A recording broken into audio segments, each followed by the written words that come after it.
نحمده ونصلی علی رسولہ الکریم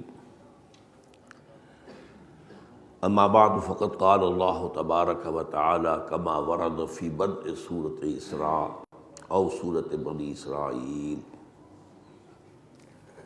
اعوذ باللہ من الشیطان الرجیم بسم اللہ الرحمن الرحیم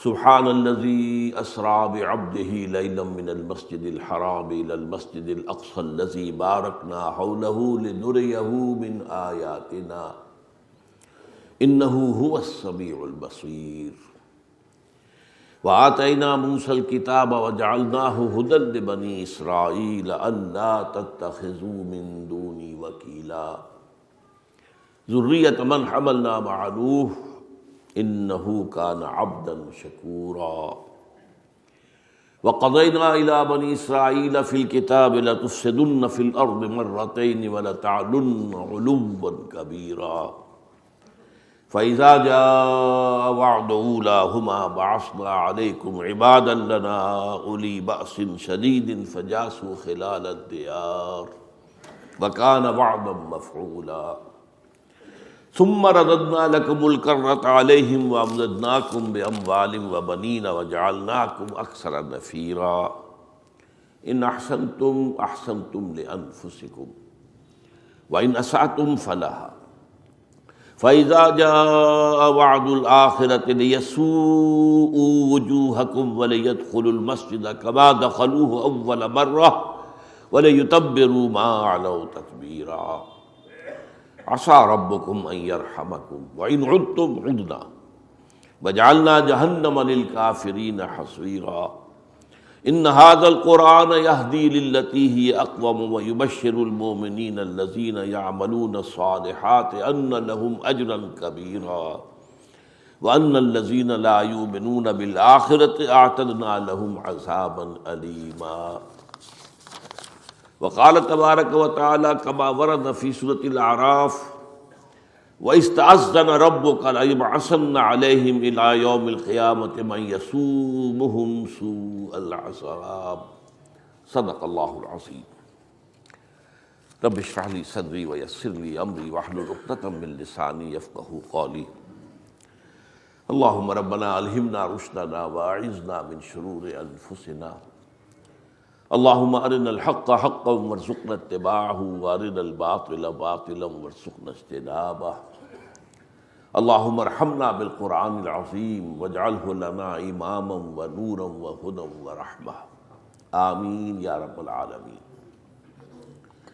آپ کو یاد ہوگا احادیث نبویہ میں اور قرآن مجید میں سابقہ امت بنی اسرائیل جو امت مسلمہ تھی سابقہ، اس میں جو اعتقادی عملی اخلاقی خرابیاں پیدا ہوئیں خبر دے دی گئی تھی کہ وہ امت مسلمہ امت محمد میں بھی ہوگی،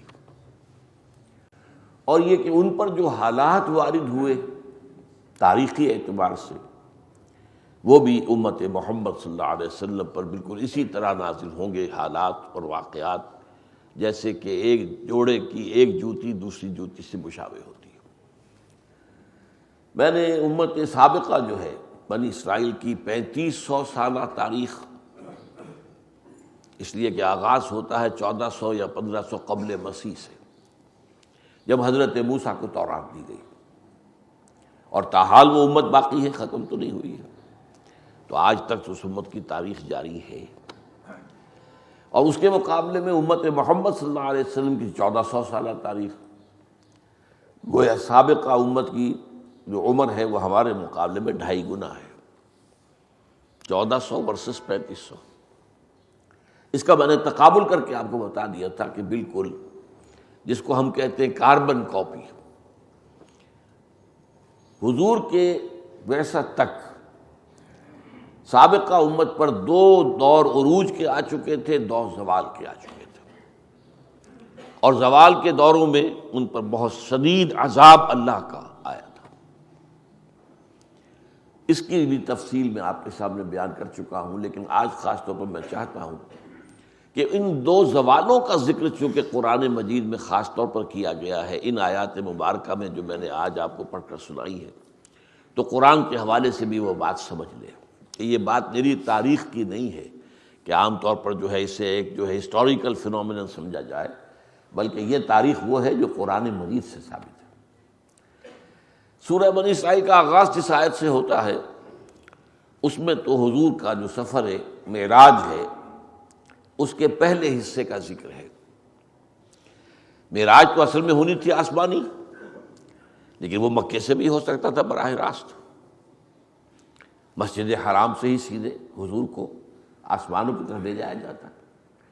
کوئی حکمت تھی کہ پہلے اس کا زمینی حصہ ہے جس کا ذکر یہاں ہے، سبحان الذی اسریٰ بعبدہ لیلا من المسجد الحرام الی المسجد الاقصی الذی بارکنا حولہ لنریہ من آیاتنا انہ هو السمیع البصیر۔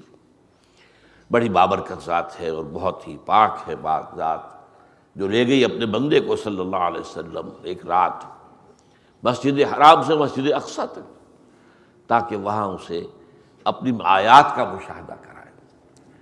اس کی حکمت کیا تھی؟ اس کی حکمت یہ تھی کہ یروشلم یا بیت المقدس جہاں وہ مسجد اقصی تھی، یہ سابقہ امت کا مرکز تھا، بنی اسرائیل کا مرکز۔ وہیں حضرت سلیمان نے اپنی مسجد بنائی تھی، ہم تو اسے مسجد کہیں گے، قرآن مسجد کہتا ہے، اب وہ اسے چاہے ٹیمپل کہیں، ہیکل کہیں، جو چاہیں کہہ لیں، لیکن حضرت سلیمان کا بنایا ہوا ہیکل، کنگ سولومنز ٹیمپل جیسے، تو وہ مرکز تھا ان کا۔ اور یہاں جو مکہ مکرمہ ہے، اب یہ مرکز بن رہا تھا امت محمد کا صلی اللہ علیہ وسلم۔ تو گویا کہ حضور کو پہلے سفر کا یہ حصہ طے کرا دیا گیا بطور علامت کہ سابقہ امت کا بھی کی ساری وراثت جو ہے دینی روحانی وہ بھی امت محمد کو منتقل ہو جائے گی۔ یہ حضور کی جو امت ہے، امت محمد صلی اللہ علیہ وسلم، یہ اب ان دونوں سلسلوں کی، حضرت اسحاق سے چلنے والا سلسلہ اور حضرت اسماعیل سے چلنے والا سلسلہ، ان دونوں کو یکجا کر دیا جائے گا محمد عربی صلی اللہ علیہ وسلم کی بعثت میں۔ اس کے بعد فرمایا کہ وَآتَيْنَا مُوسَى الْكِتَابَ وَجَعَلْنَاهُ هُدًى لِبَنِي إِسرائِيلَ۔ اس وقت میں آیات کا درس نہیں دے رہا ہوں، صرف اشارات کر رہا ہوں ان کے حوالے سے۔ اور ہم نے موسیٰ کو کتاب عطا کی اور اسے ہدایت نامہ بنایا بنی اسرائیل کے لیے۔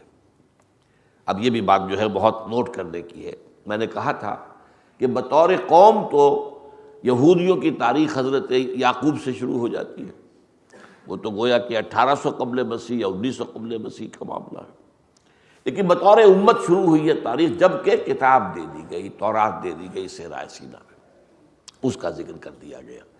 موسیٰ کو کتاب عطا کی اور اس سے ہم نے بنی اسرائیل کے لیے ہدایت نامہ بنایا، اور اس میں اشارہ ہو گیا یہ پوری نوع انسانی کے لیے ہدایت نامہ نہیں تھا۔ ہدی للناس تو یہ قرآن ہے جو حضور پر نازل ہوا ہے، ہدی لبنی اسرائیل، بنی اسرائیل کے لیے ہدایت۔ اللہ تتخذوا من دونی وکیلا، اب اس میں ایک نقطہ بیان ہو گیا کہ تورات کی اور قرآن کی سب کی مشترکہ تعلیم کا لب لباب کیا ہے؟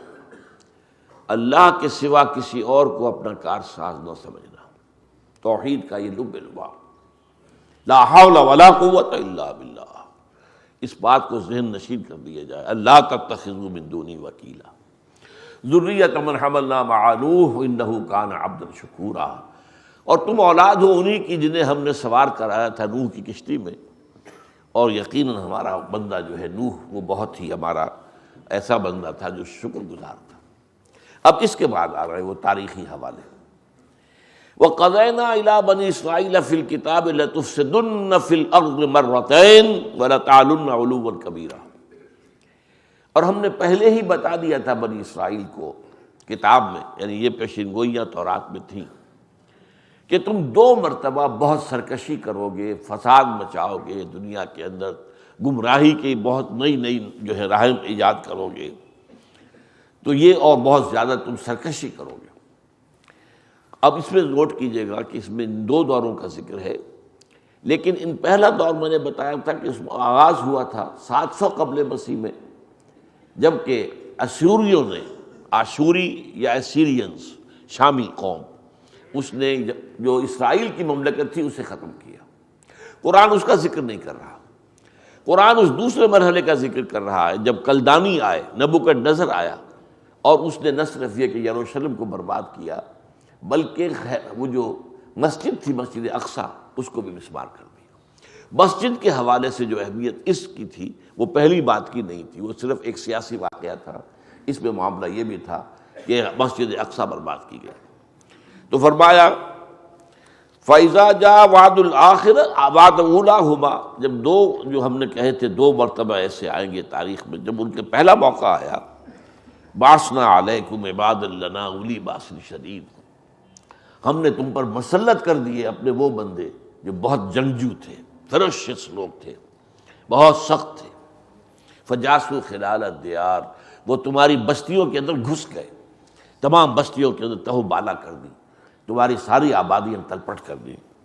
وکان وعدا مفعولا، اور اللہ کا وعدہ پورا ہو کر رہا۔ پہلا دور تمہارا یہ آیا جو بغاوت کا تھا، فساد کا تھا، اس پر جو اللہ کے سزا کے کوڑے پڑے ہیں، میں آپ کو بتا چکا ہوں، لاکھوں یہودیوں کو یروشلم میں قتل کیا ہے، اور لاکھوں کو پھر وہ بھیڑ بکریوں کی طرح ہانک کر، ظاہر بات، اور ٹرک تو ہوتے نہیں تھے اس زمانے میں جیسے کہ پی او ڈبلیوز کو جو ہے ٹرکوں میں سوار کرا کے لے جایا جائے، بلکہ وہ تو بھیڑوں بکریوں کے ریوڑوں کی طرح لے کر گئے ان کو، اور بیبیلونیا میں انہیں کیپٹیوٹی میں رکھا، اسے وہ کہتے ہیں ہمارا دور اسیری کیپٹیوٹی۔ لیکن اس کے بعد پھر اس کا ذکر یہاں نہیں ہے۔ اس کے بعد یہ کہ ایک دور آیا، انہوں نے توبہ کی، حضرت عزیر علیہ السلام کی دعوت پر لبیک کہا، انہوں نے اپنی اصلاح کی، عقائد بھی درست کیے، اپنے اعمال بھی درست کیے، تو پھر اللہ تعالیٰ نے انہیں عروج دیا۔ اس عروج کا ذکر نہیں ہے۔ پھر جو دوسرا زوال آیا اس کا ذکر ہے۔ اس میں پہلے عروج کی جو درمیان میں انہیں وقفہ ملا ہے اس کا ذکر کیا گیا ہے، ثم رددنا لکم الکرۃ علیہم، تمہاری اس پہلی شکست و ریخت کے بعد ہم نے تمہیں باری لوٹا دی ان پر، وَأَمْدَدْنَاكُمْ بِأَمْوَالٍ وَبَنِينَ وَجَعَلْنَاكُمْ أَكْثَرَ نَفِيرًا، اور تمہاری مدد کی بیٹوں سے بھی اور مال سے بھی، اور تمہاری تعداد بھی کثیر کر دی۔ اب یہ دوسرا عروج جو آیا، لیکن اس کے بعد ایک اصول بیان کر دیا، ان احسنتم احسنتم لانفسکم، اگر تم نے کوئی بھلا کیا اپنے لیے کیا، اس کا اجر و ثواب تمہارے لیے اللہ کے ہاں محفوظ ہے۔ وَإِنْ أَسَأْتُمْ فَلَهَا، کوئی برائی کمائی ہے تو وہ بھی اپنے اوپر کمائی ہے، وہ تمہارے نفس کے اوپر جو ہے وہ وبال جو ہے اس کے ذریعے سے آ کر رہے گا۔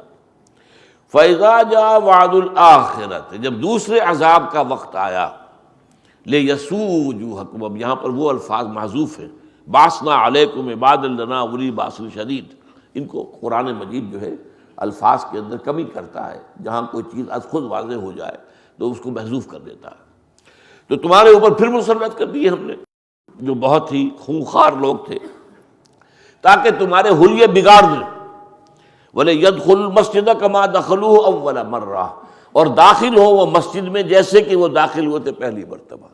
جیسے نبوکدنضر نے تباہ کی تھی مسجد اقصیٰ، ایسے ہی ٹائٹس رومی نے دوبارہ جو ہے اس کو دوبارہ انہوں نے بنا لیا تھا، لیکن اس کی بھی تعبیر جو ہے اس کو اس نے ختم کر دیا۔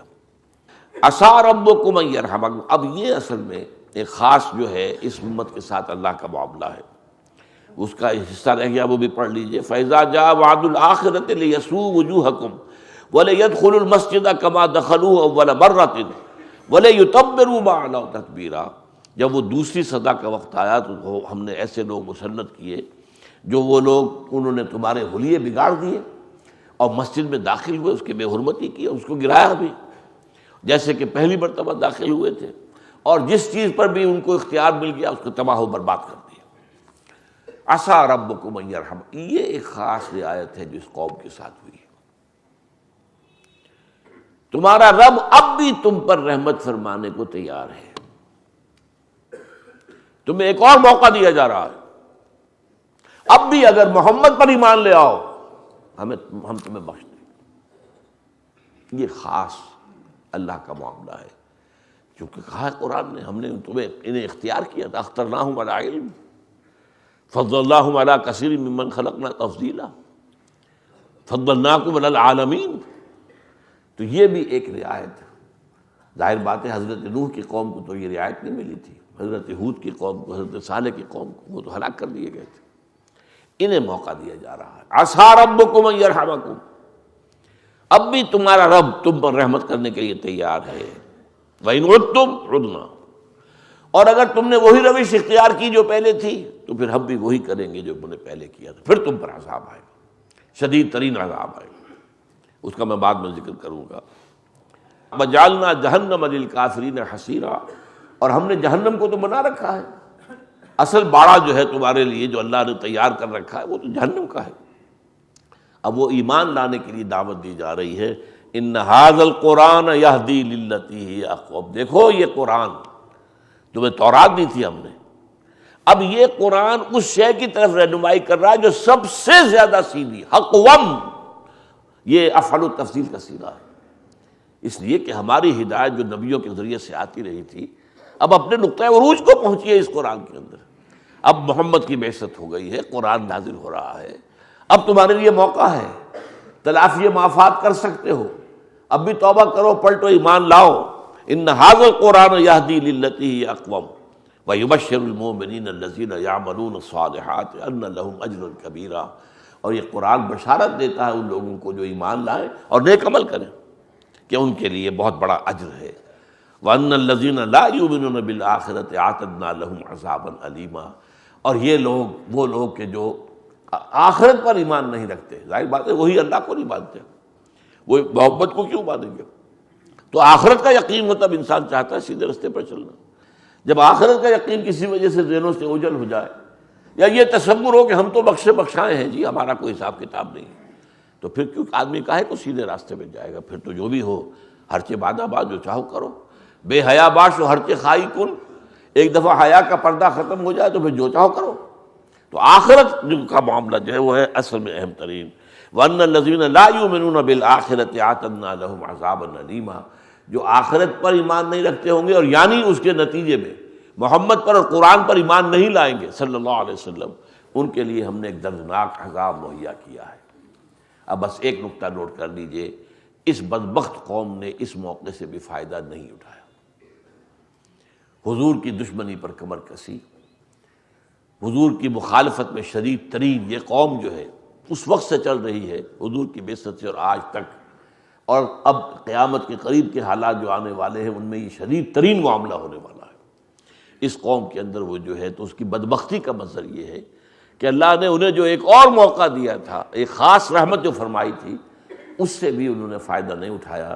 چنانچہ قرآن مجید میں پھر یہ فیصلہ بھی دے دیا گیا، وَإِسْتَأْذَنَ رَبُّكَ لَيَبْعَثَنَّ عَلَيْهِمْ إِلَىٰ يَوْمِ الْقِيَامَةِ مَن يَسُومُهُمْ سُوءَ الْعَذَابِ، اب طے کر دیا ہے تیرے رب نے کہ ان کے اوپر وہ مسلسل ایسے لوگوں کو مسلط کرتا رہے گا جو انہیں بدترین عذاب دے گا، اور اس کی مثال ہے جو پچھلی صدی میں ہوئی ہے جرمنوں کے ہاتھوں۔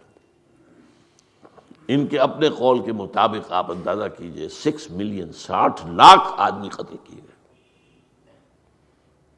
اگرچہ اس میں کچھ لوگوں کو کلام ہے، کچھ کہتے ہیں نہیں تعداد اتنی نہیں تھی، بعض تو کہتے ہیں ہے ہی کہانی، لیکن کہانی تو وہ نہیں ہے، وہ ایک واقعہ ہے، تاریخ کا واقعہ ہے، اسے محض کہانی قرار دینا درست نہیں ہے۔ ہاں یہ ہو سکتا ہے کہ اعداد و شمار میں کمی بیشی ہو، لیکن واقعہ یہ ہے کہ بدترین جو ہے عذاب پچھلی صدی میں ان پر آیا۔ بہرحال میں نے جو پچھلی مرتبہ عرض کیا تھا اس کے ضمن میں چند نکات میں اور چاہتا ہوں کہ آپ نوٹ کر لیں۔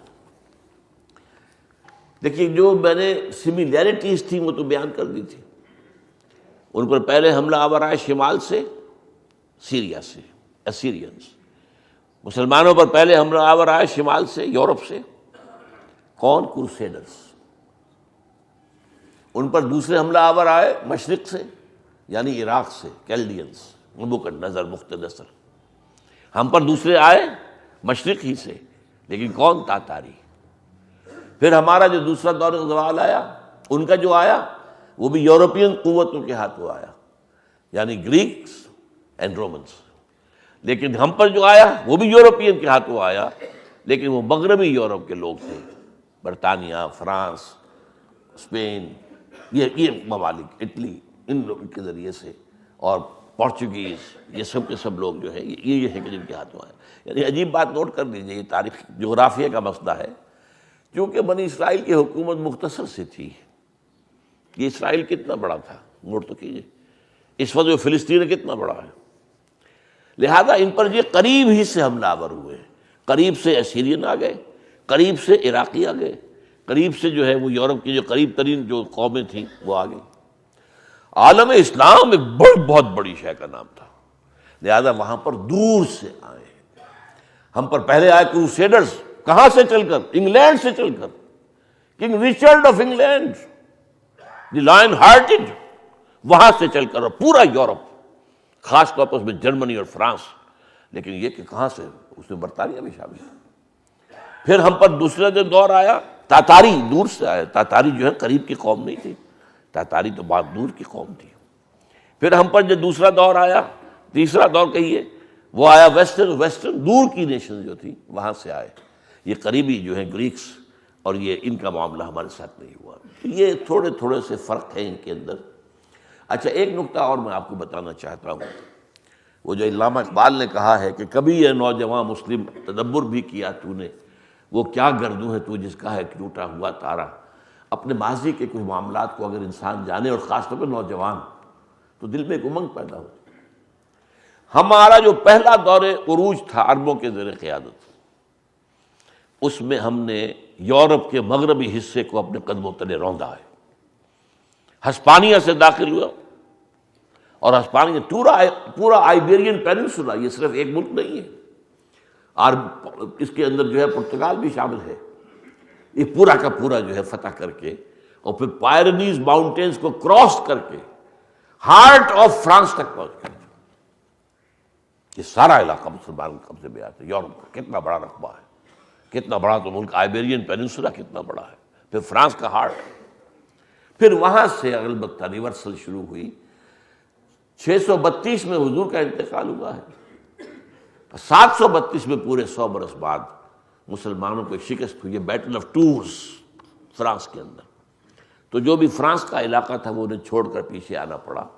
لیکن پھر جہاں تک آئیبیرین پیننسولا ہے وہاں تو 800 برس حکومت کی. اچھا، دوسرا دور عروج آیا ہمارا ترکوں کے زیر قیادت. اب یہ مشرق سے داخل ہوئے مسلمان ترک.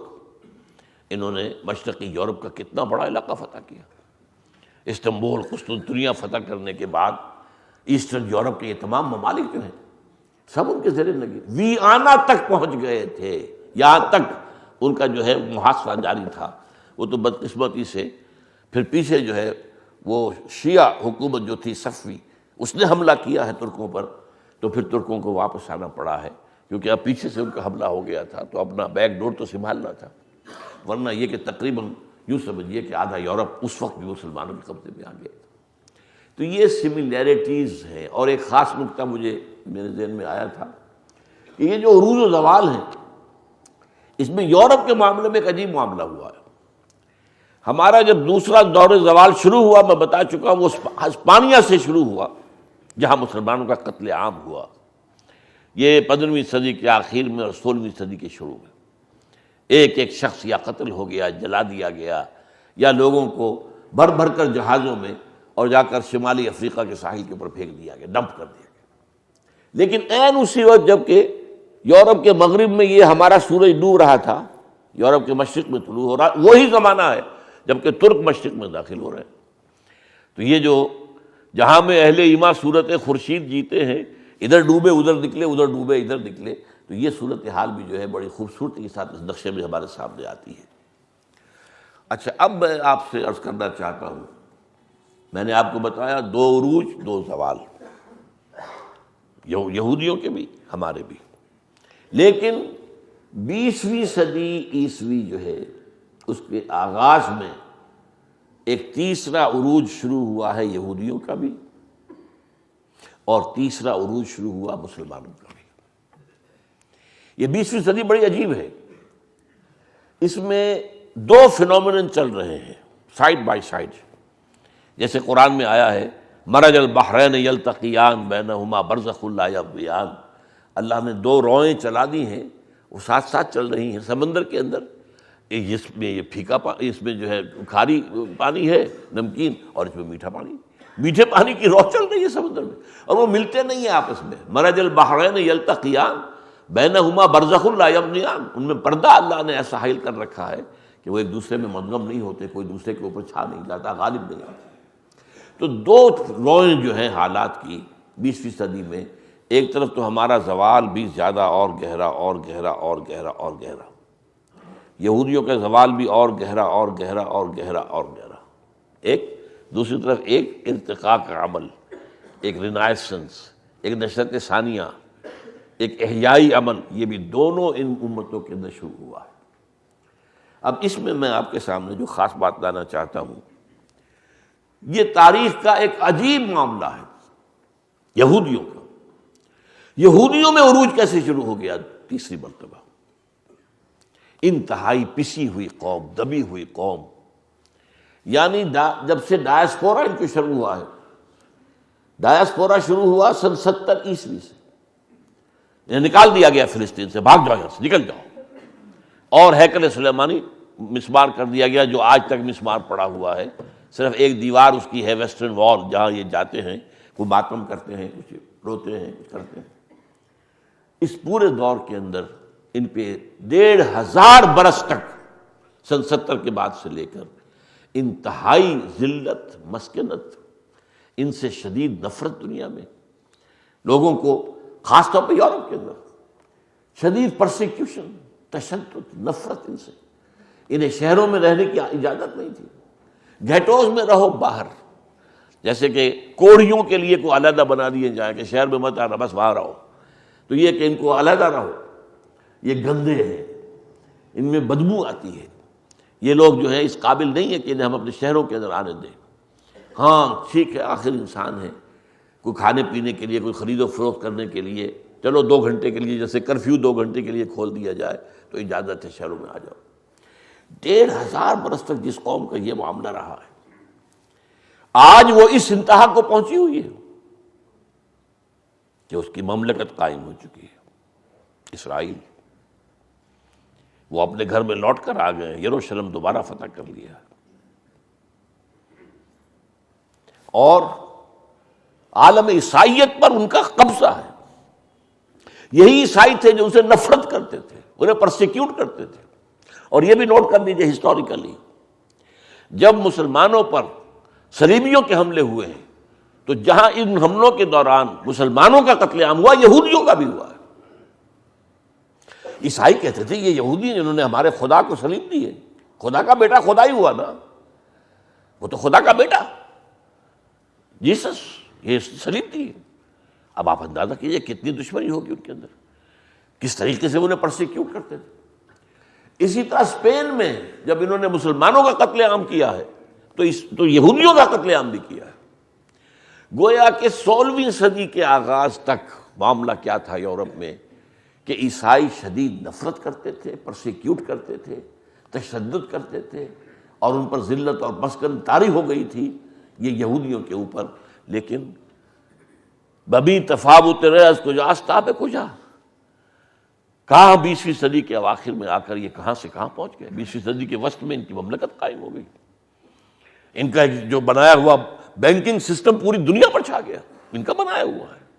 این بنوک، این فکر چالاک یہود انہوں نے بنایا ہے، اور یہ پوری دنیا پر چھایا ہوا۔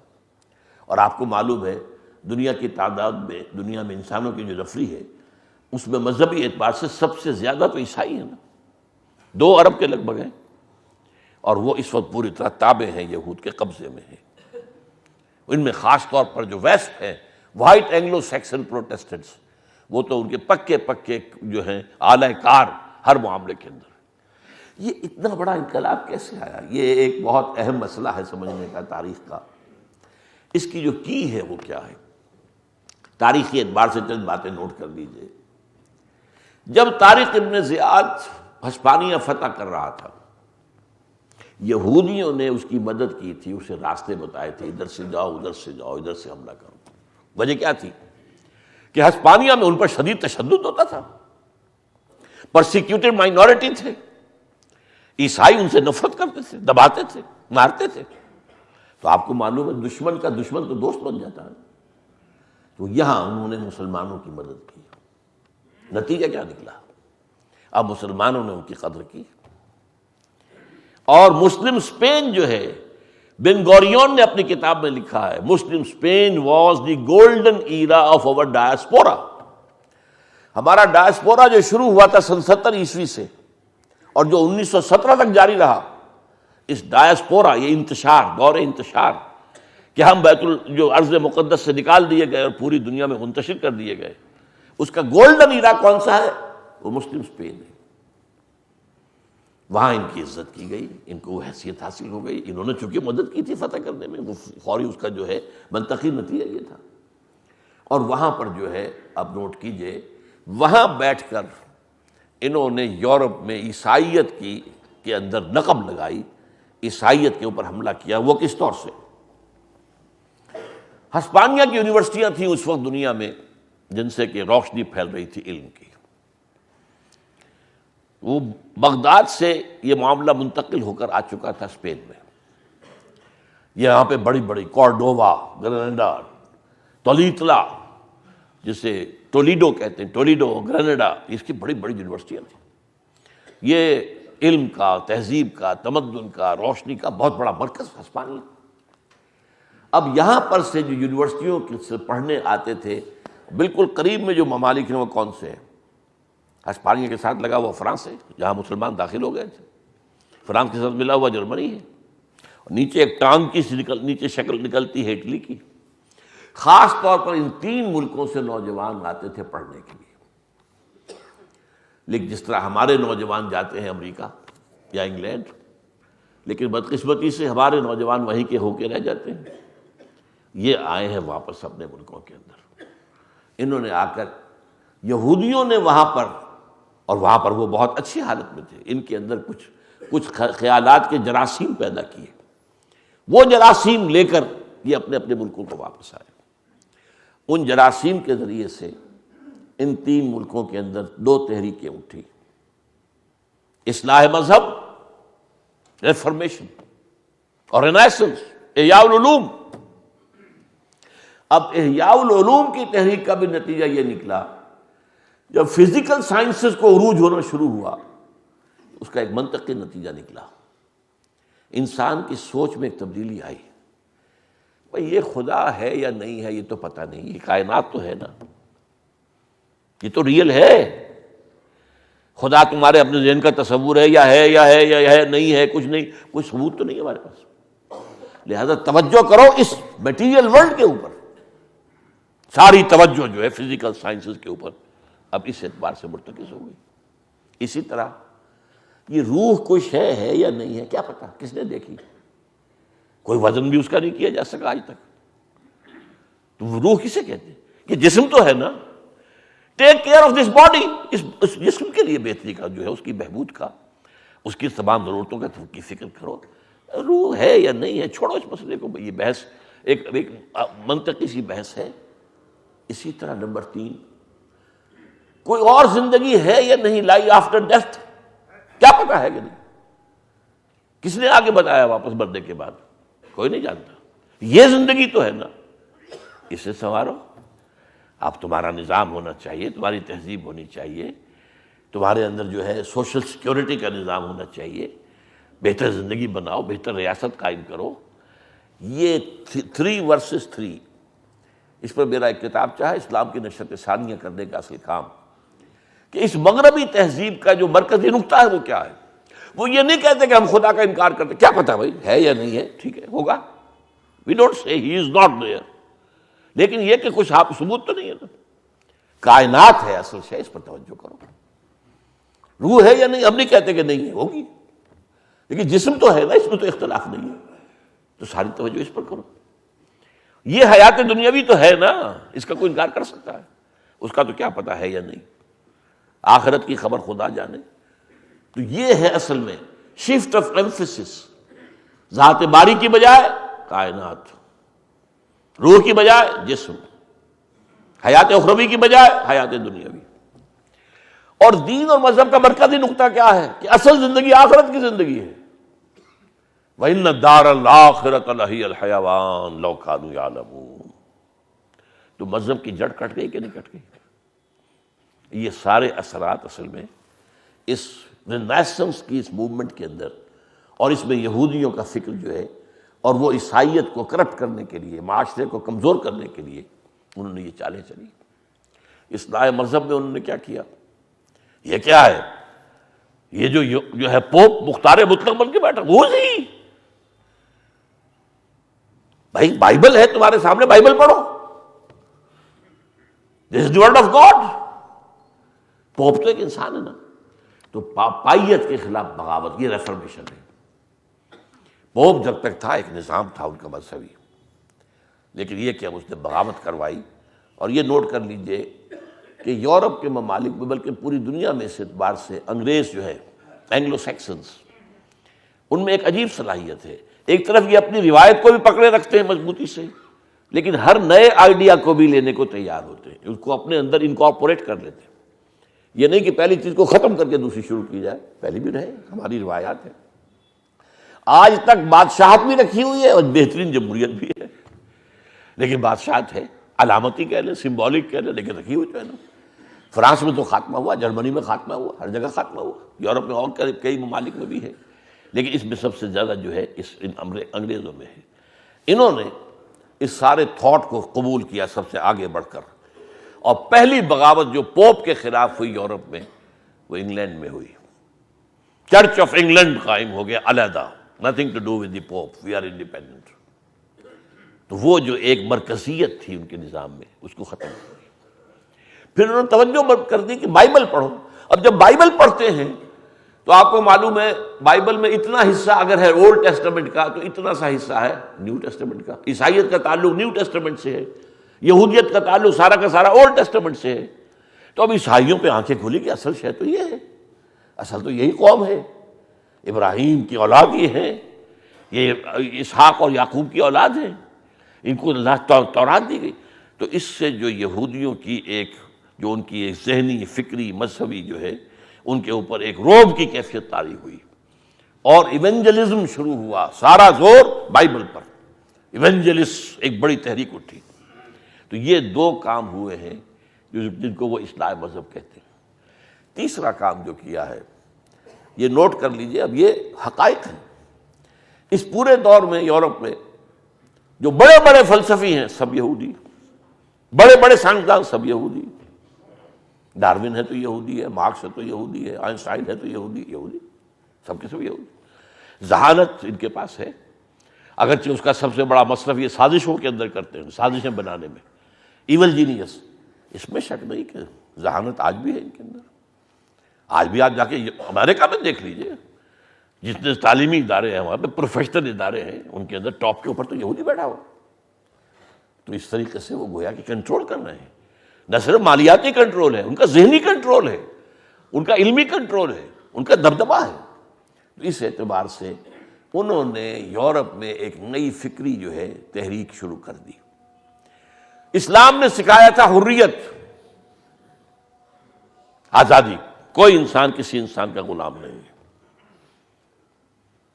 انہوں نے کہا آزادی اتنی، خدا سے بھی آزادی، مذہب سے بھی آزادی۔ یہ جو لبرلزم کی تحریک چلی ہے، آزادی، آزاد خیالی، آپ کے جو جی میں آئے کہو، جو گلے میں جو آئیں وہ تانے اڑاؤ، لبرل۔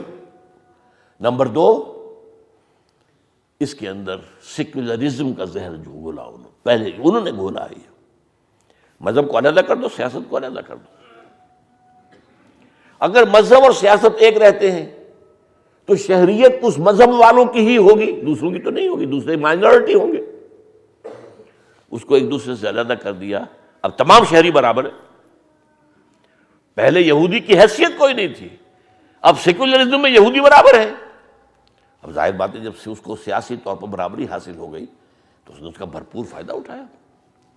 لبرلزم، سیکولرزم، اور نمبر دو، سود کی ایجاد۔ سود کی اجازت ہے تو ہمیشہ سے دنیا کے اندر سود، لیکن سود حرام رہا اسلامی شریعتوں کے اندر، تورات میں بھی حرام ہے۔ آج بھی جو پریکٹسنگ یہودی ہیں وہ ایک دوسرے سے سود نہیں دیتے، سود کو حرام سمجھتے ہیں۔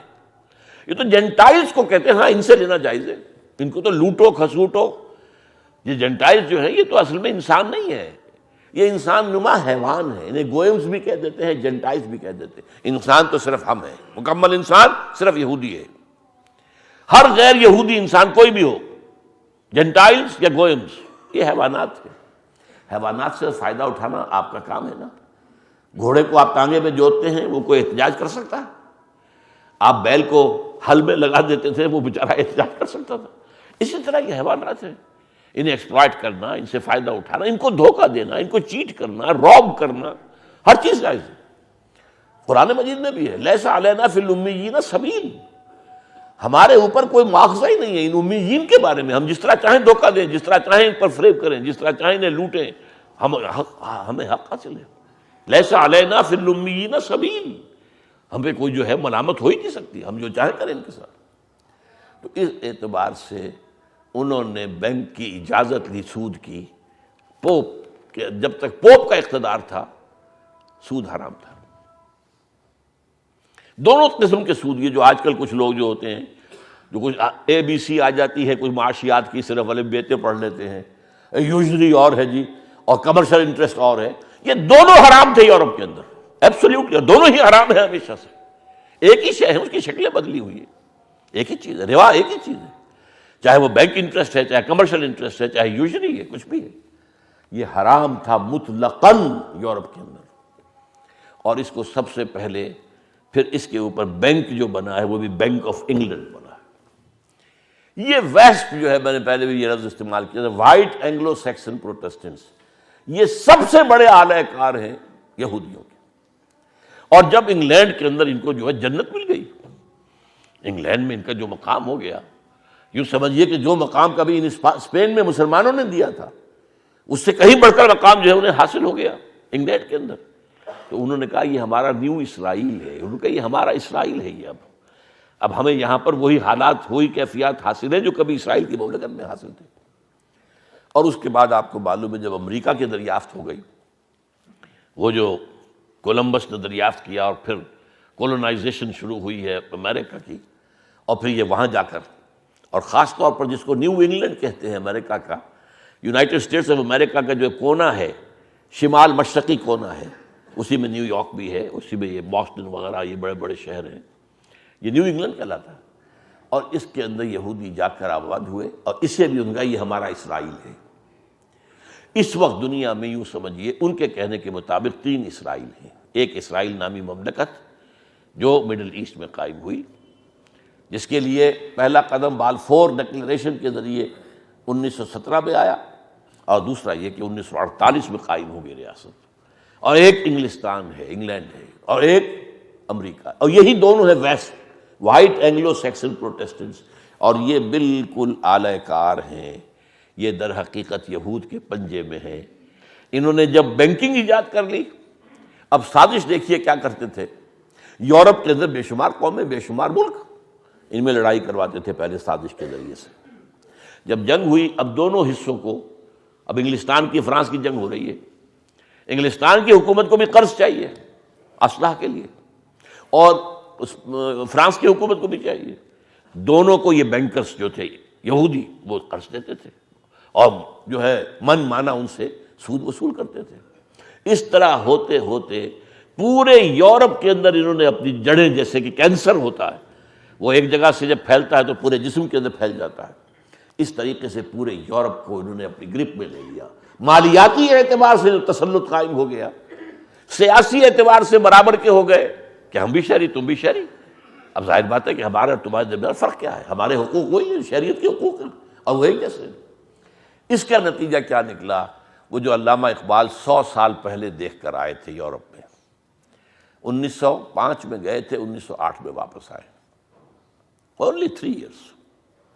اسی میں آپ نے بارٹ لا بھی کر لیا، اسی میں پی ایچ ڈی بھی کر لی، اسی میں کچھ عرصے جو ہے کیمبرج کے اندر عربی کے پروفیسر بھی رہے وغیرہ وغیرہ. اب ایک نہایت ذہین و فتین انسان، جینیس انسان تھا، اس کے لیے 3 سال بہت ہوتے ہیں. اور اس کی نگاہ جو تھی، گاہ میری نگاہ تیز چیر گئی دل وجود، جو دیکھا ہے کہ فرنگ کی رگے جاں پنجے یہود میں ہے. یہ ہے اصل میں اس وقت کا یہود کا معاملہ. کیسے ہوا اس کی میں نے کچھ آپ کے سامنے، اس قوم کو داد دینی چاہیے، اس کی ہمت، اس کی جد و جہد، اس کی کوشش، اس کی پرسویئرنس. یہ ختم ہو کر ابھری ہے، ختم ہوئی پھر ابھر گئی ہے، پھر ختم ہوئی پھر ابھر گئی ہے. نبوکدنضر کی تباہی کے بعد ابھر گئی، اور اس کے بعد آپ کو معلوم ہے سن 70 سے جو ڈائسپورا شروع ہوا تھا، اس کے اندر اس نے رفتہ رفتہ کرسچین ورلڈ کو اپنے تابع کر لیا ہے۔ ان میں جو پروٹیسٹنٹس ہیں وہ تو بالکل اعلی کار ہیں ان کے، البتہ جو کیتھولکس ہیں وہ ذرا آسانی کے ساتھ انہوں نے نہیں مانا۔ لیکن یہ ہے کہ 1965 میں جو پوپ تھا جو فوت ہو چکا ہے، اس نے فتویٰ دے دیا کہ یہ یہودی جو ہیں یہ عیسیٰ کی صلیب کے ذمہ دار نہیں ہیں۔ بالکل، حالانکہ لکھا ہوا ہے، انجیلوں میں ہے، سب ہے۔ اس وقت جو ہے ایک چھوٹی سی بغاوت بھی ہوئی ہے کیتھولک چرچ کے اندر، کیونکہ یہ کیا تم کر رہے ہیں، یہ سارا کا سارا معاملہ ہماری بائبلز کے ساتھ، ہمارے اسکرپچرز کے ساتھ متعلق ہے۔ لیکن بہرحال اب کیتھولسزم جو ہے وہ بھی اب اسی طریقے سے یہود کے پشت پناہ ہے۔ ڈگریز کا فرق ہے، امریکہ بہت زیادہ ہے، برطانیہ اس کا چھوٹا بھائی سمجھ لیجئے، لیکن یورپ جو ہے وہ بھی اب رفتہ رفتہ، لیکن اتنا نہیں، فرق ڈگریز کا موجود ہے۔ یہ ہے پس منظر اس وقت کے جو حالات ہیں دنیا کے۔ یہ تو میں نے آپ کو بتایا کہ تھرڈ رائز جو یہود کا ہوا کیسے ہوا، پہلا رائز، پھر ڈاؤن فال، پھر رائز، پھر ڈاؤن فال، لمبا ڈاؤن فال، بہت لمبا۔ لیکن پھر جو تھرڈ رائز شروع ہوا اس کا فینومینن کیا ہے؟ امت مسلمہ میں، امت محمد میں جو نشرت ثانیہ جو ہو رہی ہے، جس کا عمل شروع ہو گیا تھا پچھلی صدی کے ربع اول کے بعد، اس کے بارے میں تذکرہ کروں گا۔ ہسٹوریکلی آپ سمجھیں کہ اس وقت دنیا میں یہ اسلام کے لیے جو کام ہو رہے ہیں کس کس انداز میں ہو رہے ہیں، اور اس کا جو ہے آخر، جب اس کا آخری جو ہے شو ڈاؤن جسے کہیں گے، وہ ایک علیحدہ مسئلہ، اس میں پھر انشاءاللہ گفتگو ہوگی۔ اقول قولی ھذا واستغفر اللہ لی ولکم ولسائر المسلمین والمسلمات۔